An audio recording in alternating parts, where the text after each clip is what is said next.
اور اس کے رسول کو پسند ہیں.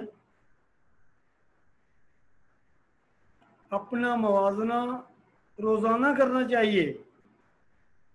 جس طرح یہاں اسکول میں آپ کو پڑھتے ہوئے آپ کا فرسٹ ٹرم،